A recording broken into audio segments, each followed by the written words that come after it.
Hello, I'm Ian Guest, Global Head of Marketing for Modality Systems. Hey, I'm Tom Arbuthnot. I'm Principal Solutions Architect and I look after our diagnostics product here at Modality.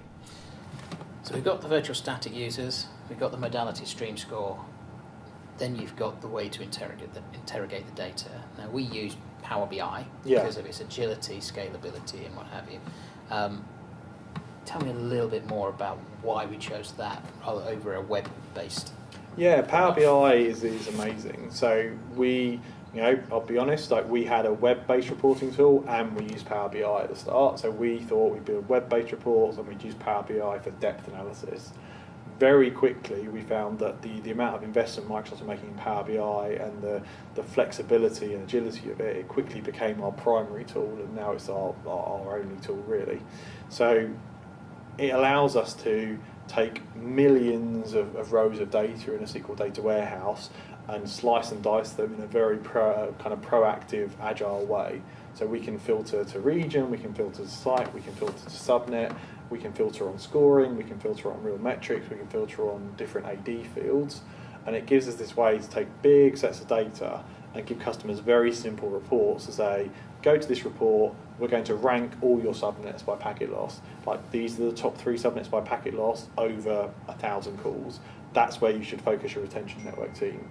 And that's one of the challenges is, particularly with network issues, you've got such big global customers, where should they focus their time?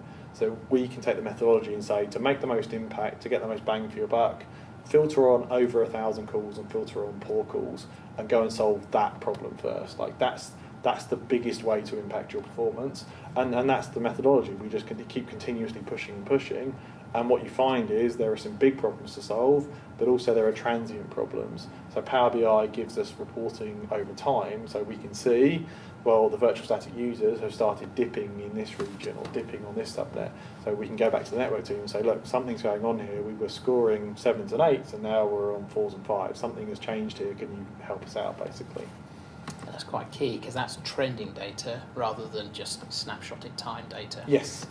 Yeah, and you need both, basically. You need to be looking at your continuous trends, see which direction, because you broadly want to be going in the right direction, but you also need that point in time reactivity to be like, something has just happened. So the alerting from the virtual static users gives that proactive alerting, but the bigger wins in big environments are taking the time to look at the complete data set and drill down to where should I spend my time, and that often is not network. That often is Windows patches are not being applied, drivers for wireless are out of date, like people are using non-certified devices. So the methodology incorporates everything, not just network.